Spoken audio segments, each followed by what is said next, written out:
Bryson Bort to all of SecKC. As he's setting up, I'm just going to give you guys a little bit of info about him that will not fully encompass even beginning his resume. But I've known Bryson for a few years now.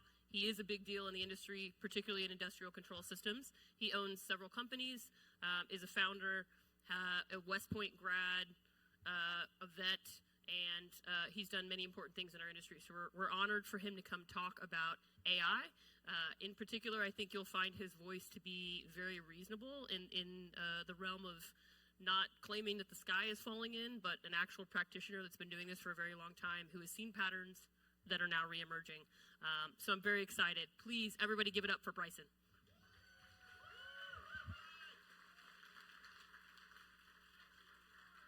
So it's a quick talk. We're all fucked.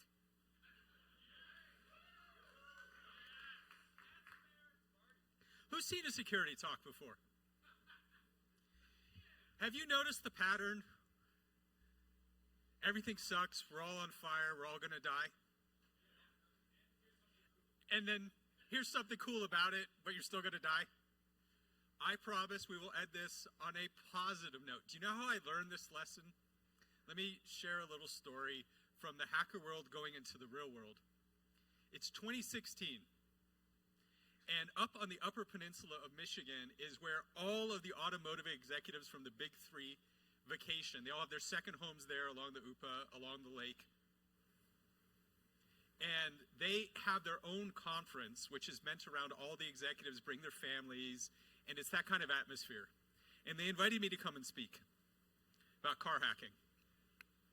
And so I gave a 20-minute talk showing every way I could fuck up a car. That talk went over like a lead balloon. I was never invited back. That's when I learned we have a problem here. We all too often call it out like it is. And the question isn't calling it out like it is, it's doing it with the right audience in the right way. So what you're about to be subjected to, first of all, is you have a moat between me and you. Usually I like to get into the audience for those of you who see me speak before, so you're protected. Good for you. You can catch me afterwards, though, and we can get into it. The second part is, this talk is going to be kind of all over the place. And the reason for that is there's just so fucking much. And I really wanted to capture a lot of things, and I bracketed this around artificial intelligence because I know a lot of people in here are struggling with that. Is anybody looking for a job? We are at the precipice of a revolution. Now, what does that mean? What does that mean for security? What does that mean for society? Now you get why this talk is going to be kind of all over the place. So feel free to interact. I love interaction. We're going to have set interaction points, but don't worry. I already get the sense of some of you 2 to 3 drinks in. You will volunteer, and I love that. That's great. So the first problem I have is I called this talk Mythos, or How I Grew to Stop Worrying and to Love Artificial Intelligence. And there's probably 2 people in the room who get the reference, right? What's the reference? Dr. Strangelove. So ladies and gentlemen, let me tell you how you feel old. When you try to come up with some sort of theme and you realize nobody's going to know it because of how old they are.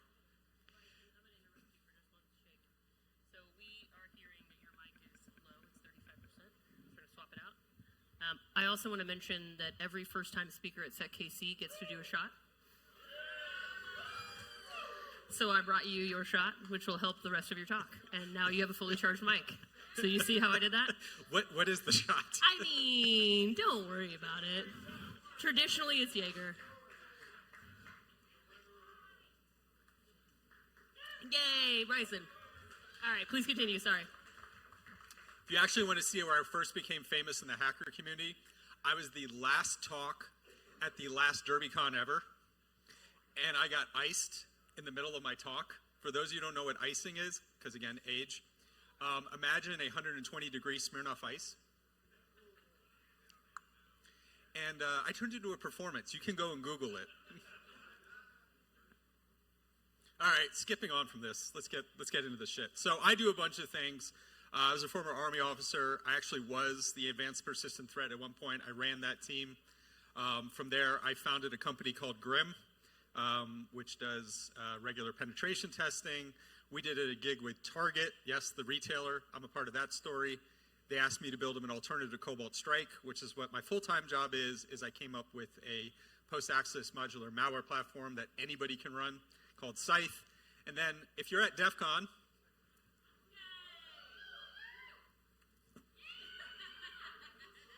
has DEF CON fallen so low? Every year's a fucking bad year. I will be at DEF CON. I co-founded the ICS Village with Tom Van Norman. I will be there the whole time. So if you've ever wondered, I want to know more about ICS, Industrial Control Systems, than Stuxnet, we can do that for you. We can show you how to poison water supplies. All right. Yes, how to prevent it. We're on the good side. We are. All right. So let's start with the way the world works, because this is going to help a lot of people in cybersecurity. Who has ever been frustrated with your boss? Everyone's hand should go up. If your hand's not going up, I know you're lying. I'm looking right at you, dude. Thanks. I appreciate that you went with it. If you were I am the boss. So the first problem is understanding why leadership doesn't do what we need to be done, right? You've beaten your head against the door. We need to fix this. Tucker, who's coming up next, that's what he's going to be talking about with browser extensions and malware. We have all of these challenges, including the latest one, which is thou shalt do AI. And you're like, well, why? And they don't, like, done. Get out of the room. Install AI. Do it. That's what we're supposed to. Oh, hey, there's Tucker right there. He's just bragging about you, man. And here's the first problem. Function first. Security third. That is an inviolable rule of the world. You can't defend something until you have something. And even then, do I want to defend it? Do I want to invest money in something that doesn't make me money? This is the fundamental challenge that we have. The second, so this is an idea I came up with a long time ago, which is the line. And this line also explains the relative budgets and priorities of everything. So, y-axis is revenue. Where does most of the revenue of a company go when they're spending money?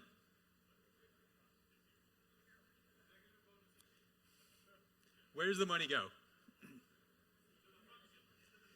To the thing that, yes, because most companies suck, I get it. The money goes to operations, the reason you started a business, right? If you're a grandma's cookie store, you're spending most of your money on making and selling cookies. So the first point is that's where that budget goes. So we start the line, and it's some percentage of how much money we make, because that's called profit. Now, you're a modern business. Grandma wants to sell cookies outside of Kansas City, which means you need information technology. And we all work in security because we suck at IT, so you know that part. So, so IT is usually about 5 to 10% of how much a company spends. Now, where does security fit? Security third, right? Security is 5 to 10% of IT's budget.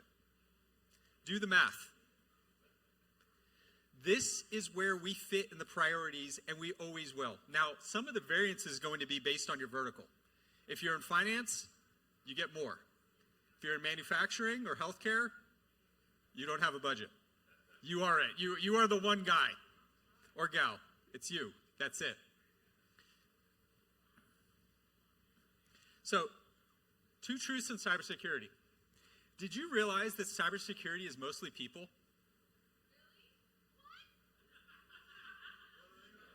No, think about it. Obviously, I'm talking to people. Most of you do a really good job of passing as a person. That was an autistic joke, in case you were wondering. See, I can stop my foot for the autistics, when the joke is happening. Most of cybersecurity is people. Think about it. And this is the setup to a conversation about artificial intelligence. Who makes the decisions on what we do? It's still people. Who actually does the work? Still people. Who makes the reasoning calls when a decision needs to be made still? For the most part, it's still people. I really loved in the earlier news item that he threw out about Gemini is going to have to be held accountable. You want a really good story on that? Look up what happened to Canada Air. Their ChatGPT, their inclusive AI that was helping a customer promise something, and then they were like, we're not delivering that. And they're like, nope, you are held accountable to it, like a person. Non-human identity. Has anyone heard that phrase? What is the ratio of non-human identity to human identity in the average enterprise today? Price is right. Start throwing them out. Well, you said percent and you said 30.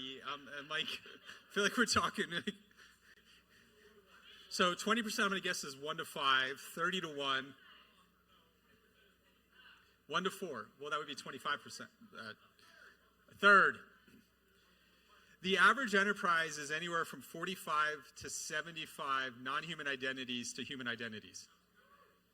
Which means, because think about how a corporation thinks of people, HR now manages identities, including the computer ones. That's right, your computer service account might be an HR employee. Think about that. Because that's how the system has to manage these things. So, taking all that away, people are still the deciding factor. We still have this. Technology is just what's going to automate what we decide. So what is unique about your job?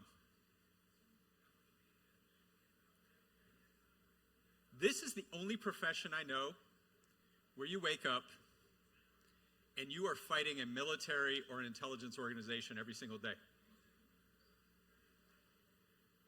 The ransomware gangs, the criminal gangs that you think you're fighting, state-sanctioned, state-sponsored, state-supported. There is a military and intelligence operation behind most of the criminal activities too. You are fighting, literally fighting every single day. And what I think is interesting about this picture, so this is a nominal People's Liberation Army Operations Center, where the public statistics are they have 100,000 cyber operators.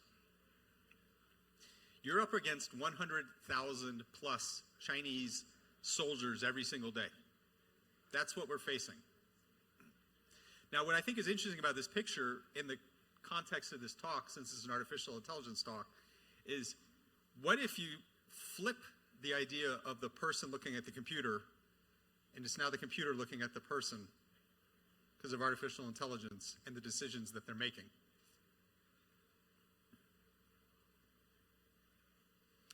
So why are we doing this? Because the return on investment is outsized. A small country can invest a little bit of money and suddenly be able to compete and to do things on a grand scale.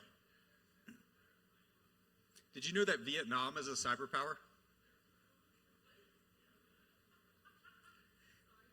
No, I love it. It's you with the wings, right? Like I could barely see you there. Bless you. Cosette, I love it. Keep participating. Yeah, Vietnam is a cyber power. Why? You work where you have to work.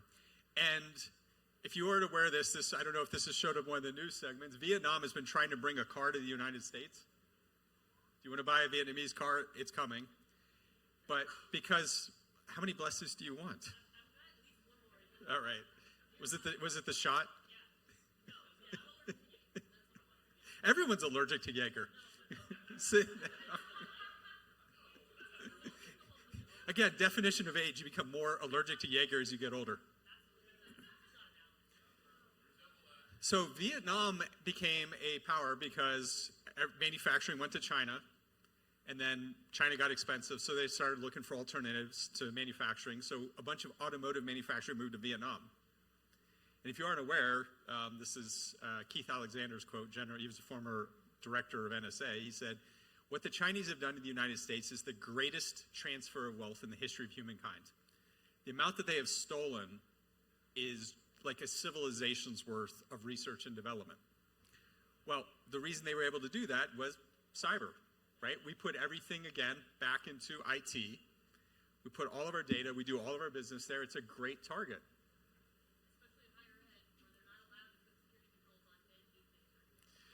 Higher ed is a different problem because how do you have horny students in a sandbox just downloading all of the malware via porn, and at the same time you need to manage an enterprise? Yes.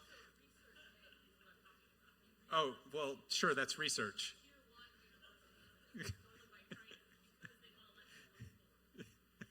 I feel like you need a microphone.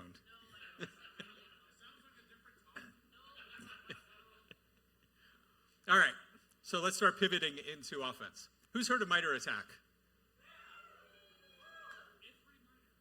It's pretty MITRE?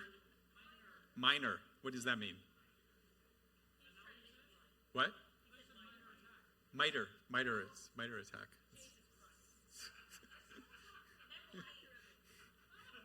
Your heckling privileges have been revoked. So MITRE ATT&CK is great because it gave us a common vernacular to describe offensive action. Now when I say credential theft, we all know what we're talking about. We can pinpoint it down. Credential theft, that tactic, this technique, that procedure, this is exactly the command. And we now have a common way to discuss that, which is fantastic. But like everything in this community, everything that is good gets abused. And I want you to repeat after me. I'm going to cue you, don't worry, and then you're going to repeat it. MITRE ATT&CK is not a bingo card. MITRE ATT&CK is not a bingo card. Gold stars, children. Good job. Give yourself a little, you know what? Apple juice is at nap time. And here's why. So think of MITRE ATT&CK like a periodic table. The same way I can describe, wow, they sounded the same. You notice that? That's the army officer effect. The blank look is not faked. If I test hydrogen, let's do this procedure, and I test oxygen, let's do this procedure. Cool, right? I've done something. I've tested an attack. Except to quote Bruce Lee, what happens when the attacker shows up like water? What? And it doesn't work. I know, you led me there and I had to go. Your heckling privileges are slightly revoked. I know, you're participating. I feel the enthusiasm. It's almost as good as Cosette, but she's got the wings. You should have brought them. You know what, next, he's going to be wearing wings next time since I'm not going to be here. You all need to hold him to account. And if he doesn't, as I understand the punishment is you have to get a dick butt tramp stamp. I'm just going with what the SecKC leadership has taught me, man. You have signed up, the pact is made. You all have seen it. You have witnesses, sir. So the reason for that is because attacks are state-based. Think about it. I don't steal credentials to sit there and high-five around a Beijing operating center being like, I got them. I steal credentials because I'm going to do something with them. I want to escalate my privileges. I want to be sysadmin. I want to own root. I want to own domain.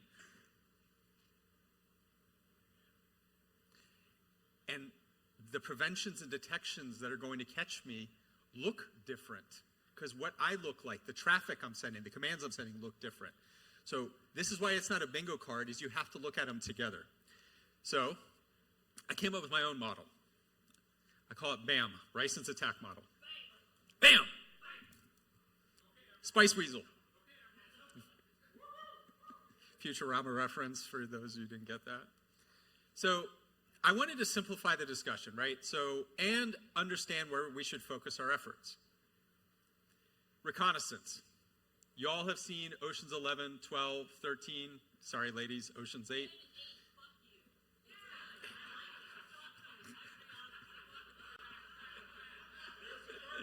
Rotten Tomatoes disagrees, but everyone gets an opinion. I wanted it to be a good movie, Lena. I was rooting for it. We all can want things. So the point is, most of those movies is building up the heist, right? We have some fancy music, we get some cuts, and everyone spends an hour and a half talking about what they're going to do. That's the reconnaissance phase, right? The thief targets the house. The thief decides how they're going to break in. The thief builds the target package to do it. We don't like that, but what does it matter? There's nothing, like, there's no impact to our organization that you've written some paper about us, so who cares? The second part, which is going to tie into AI here in a second, is the break-in. So back in the cyber world, you've got Shell. Cool, congrats. Have you done anything to me yet? No.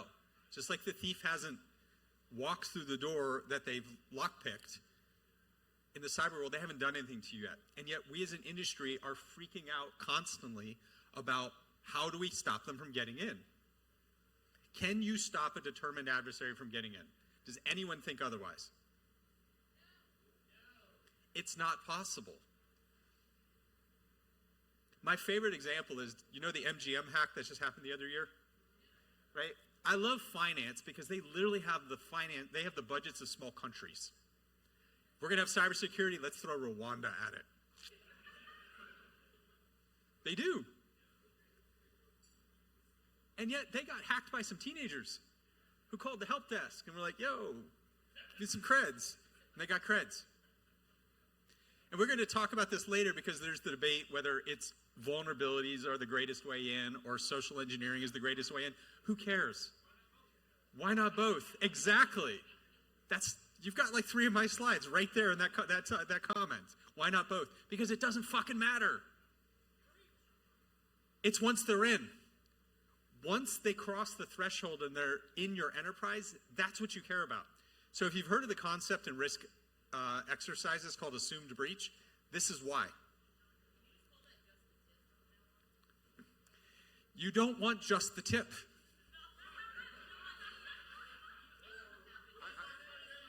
It isn't just the tip. Just the tip is what we're trying to get past. Nobody wants just the tip. Everybody knows the lie of just the tip. And if you want more barbecue tips, I think that is a thing that's happening in August.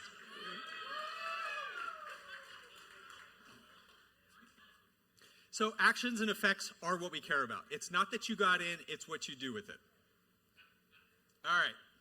So let's now go into AI that we've seen in offense. All right. So this is from the news. Disrupting the first reported AI orchestrated cyber espionage campaign. So let me see if I got this straight. You allowed a SaaS Anthropic enabled thing to constantly send commands to computers in your environment, manipulate information and go back and forth, and you were beaten by that, and this is AI? Are you fucking kidding me? How many things did you have to miss for AI to get away with that? Think about how loud a generalized LLM is. It doesn't know hacking. I can tell you as a guy who runs a company where we do frontier AI and R&D research, it's really hard to get a stochastic model, go look it up if you don't know, to have a deterministic output, to actually do what you need to do at the right time, the right place, and the right context. There's a reason you're red team operators. Are there any in here? A few. All right. I felt you. I knew you were a good guy. My heckler left, so I knew you were a red team operator. He felt like a sysadmin. That actually wasn't an insult, which is what I think is so funny that you all perceived it that way. Do you remember at the beginning of the talk I said we're in security because we suck at IT? I like my admin access. I like my email. Thank you. So now to the thing that everyone keeps talking about, the vulnpocalypse. We are now at this precipice of artificial intelligence is just going to enable every vulnerability ever to be uncovered and the world is over. Right? What's the point? Well, if we go back to the BAM model, right? So you get access. That's the first so what of it. Whether it's a 16-year-old engineering their way in or whether it is the fact that vulns are going to be as far as the eye can see, who cares? First point. But what do we care about? Do we care about vulnerabilities or do we care about exploits? Not enough people said exploits, though, so I'm a little worried. For those of you who don't know, a vulnerability is an opportunity that you have. This is something that lets somebody do something to you. So I come from the intelligence community, and we had an aphorism. You can't create an asset. I can't make you, unless there's enough shots of Jaeger, I guess, betray your country. I mean, you know what? That's a new benchmark. How many shots of Jaeger to betray the U.S.? This is how you be measured. Fuck your flock camera. I got Jaeger.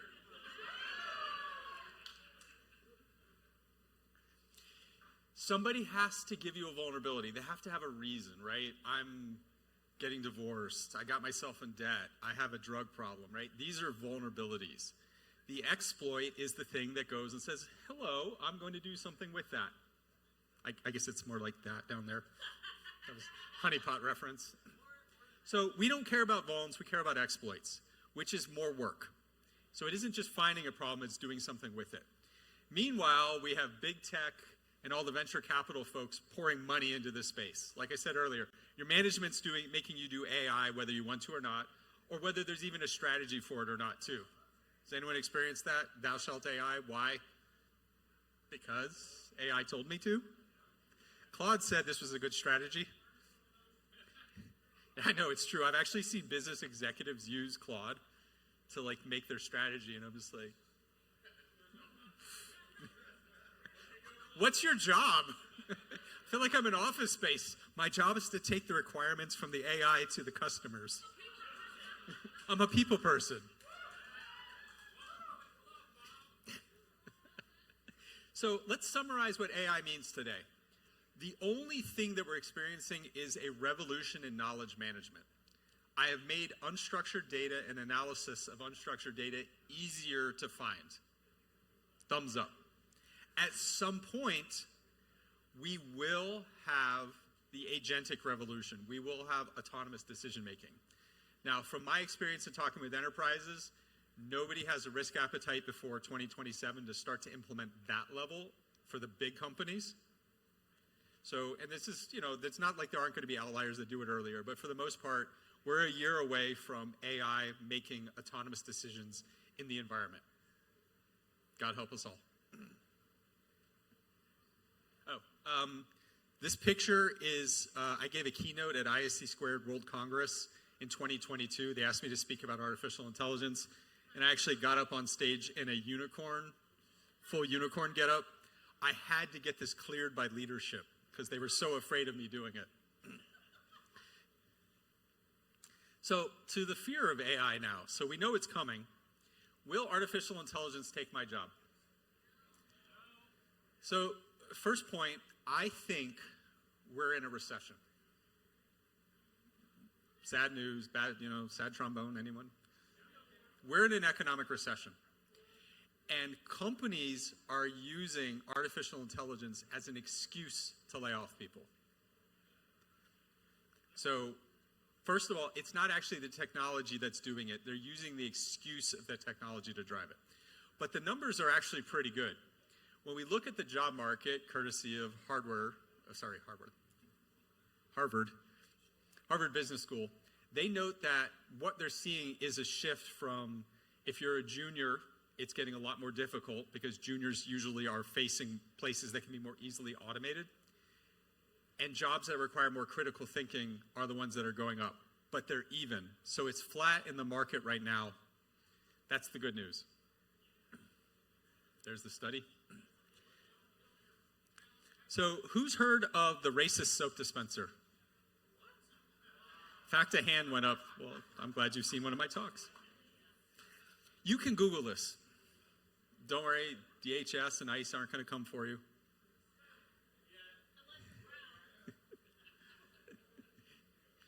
It's a video, and what you'll see is a dark-skinned hand in a regular bathroom trying to get soap from one of those automated soap dispensers. No soap. So he takes a white paper towel and gets soap. What did we just learn? Do you think the engineers of the soap dispenser are racist? No. What are they? They didn't think through their unconscious biases, because I guarantee you one of them was named Chad, one of them was named Brad, Karen's their boss. Ship it. It works for me. We're good, right? So the point is the racist soap dispenser explains our challenges with artificial intelligence. The first is the training data that you train the model on is important. And a bunch of white people all getting together aren't going to think through necessarily all the problems. So it isn't a question of white people, right? It's one of our real strengths in cybersecurity is the one of imagination. Can I think at where the edge of where something is going to be? And it takes a difference of opinion to do that.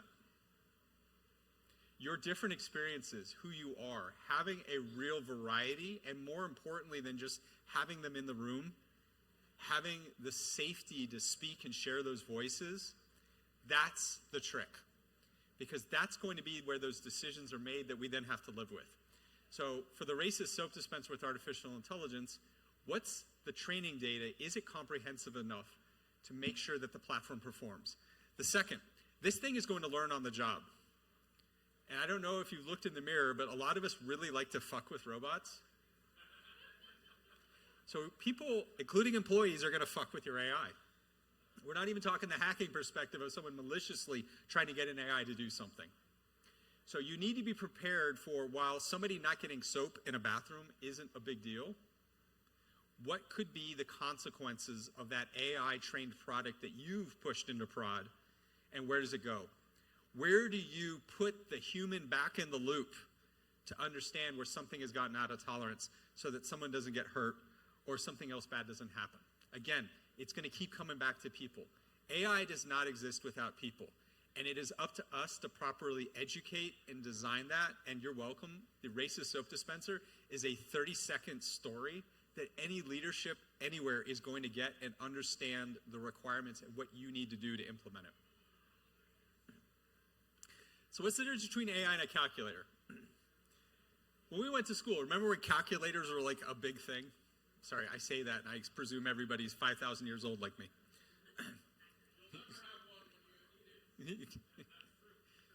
So there's this tension, right? Like, hey, how do we have students learn when using a calculator allows them to do those things? It's the same thing with artificial intelligence. It's the same as a fancy calculator. It isn't the calculator, motherfuckers. It's who's using the calculator, how they use the calculator. Back to the racist soap dispenser. What are the conditions around when they're allowed to do that, and where's the tolerance? So AI is just another fucking tool. Don't let the tool run you. It's a fucking calculator. It's just fancy. And you have to pay way more for it on a subscription basis because everything's subscribed now. So AI and offensive development.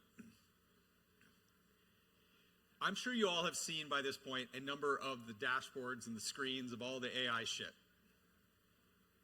You want to know the difference in a company that's actually adopted AI is it's not going to be the technology. It's going to be the fact that their process and their organization has actually changed.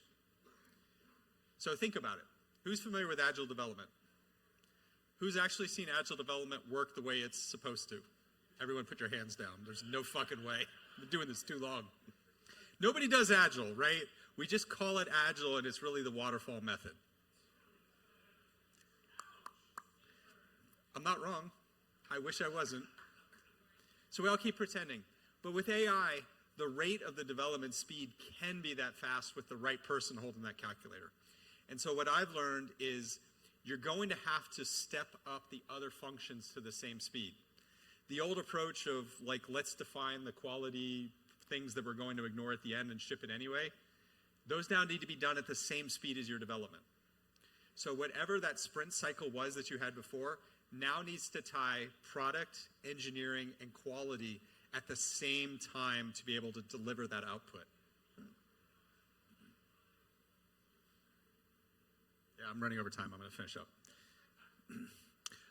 So Anthropic puts out the numbers on their findings with vulnerabilities. What I find really interesting about this is if you look at the date, which you can't see at all, Counts as of May 22, 2026. They promised to keep this updated. Does May sound like it's being kept updated? It may have been. Well, something changed in the last 2 months, and it ain't no more. So pay attention to this page. I include the link here. This is where Anthropic is actually showing the stated vulnerabilities that they're finding in real time. So we'll see. Back to what can we control. So there's two sides to defense. There's what's outside my perimeter, and there's what's inside the perimeter, right? Back to the BAM model. How do I get in? What do I do? So if the vuln-apocalypse is real and AI can drive all this stuff, what can I do? Well, from an external perspective, I can try to understand why somebody might target me, who's weaponizing what, what's their motive, is their activity proving that they might come in against me? I mean, that's fun, that's sexy, but what really helps me is what I can control. Because those internal assets, you know what's of value. If you know your company, if you know your organization, you know what's going to be targeted, and most likely you know how it's going to be targeted. We don't have quantum entanglement yet, which means they have to go through the connections that you have. So the same things that worked before are going to be the same things that work going forward. Which means you need to just patch it, right? How's that going? Anyone gotten through all the patches? You got them all? Run the scan tomorrow. More patches coming. 2025, last year, before the AI vuln-apocalypse and all of that stuff, Mandiant put out a report that said the mean time to patch was -7 days. That means 1 week before you had a patch available, the exploit was available on average. Last year, without AI. So that means we should just do more vulnerability management, right? Hold on, let's skip through this. Speed up my talk. More vulnerability management is the answer. Faster, but how do you do it faster when you're already negative?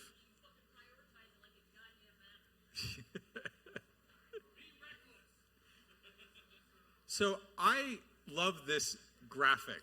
For those of you who weren't around during the times of ancient Greece, you may not have heard of Sisyphus. Sisyphus was cursed to an eternity of rolling a boulder up and having it roll down over him over and over again. If you do not empathize with Sisyphus in your job, you're not in cybersecurity. That's vulnerability management. We run a list, scan, we see a bunch of problems, we go and harass a bunch of people to do something about it. They do some of it, we run the scan, there's even more, right? This pattern doesn't work. But does it need to? So thinking about when you're compromised, right? We're now in the assumed breach. You've been breached. They're in. Where's the reasoning? Where's the brain? Where does the advanced persistent threat, the offense, the threat actor, the uber fucking bad guy actually think? They're still doing it back at home. Which means what? Whatever's happening to you has to go back home for a decision. Whether AI is driving that or a human operator, it doesn't matter. The thinking is still outside the wire, which is your opportunity to snip the wire.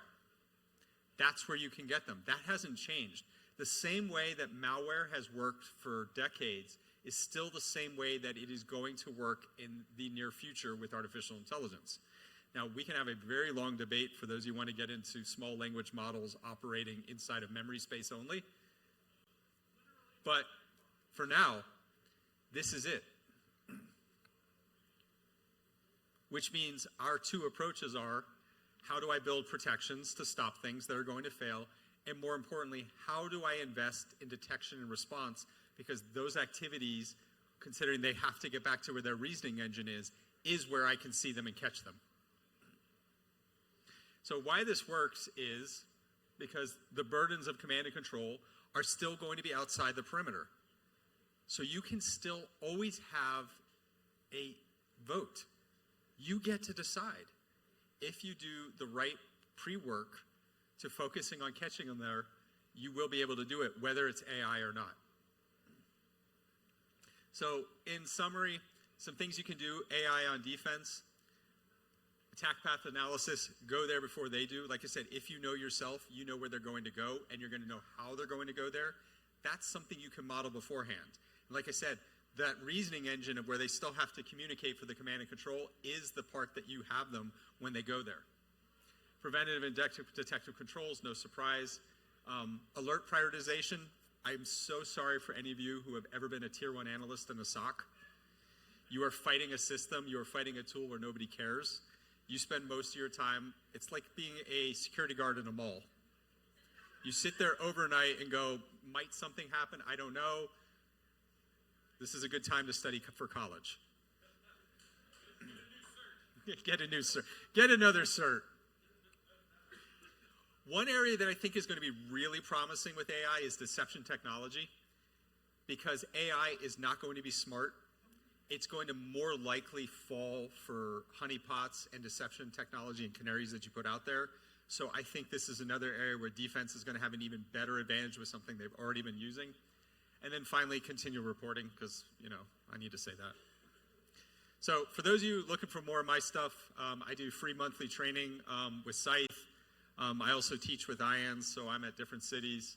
I do a monthly critical infrastructure podcast. I also do a regular meetup once or twice a month called Unicorn Dispatch Live, where I just talk shit with people I think that are interesting. And then if you're at DEF CON, I'll be at the ICS Village.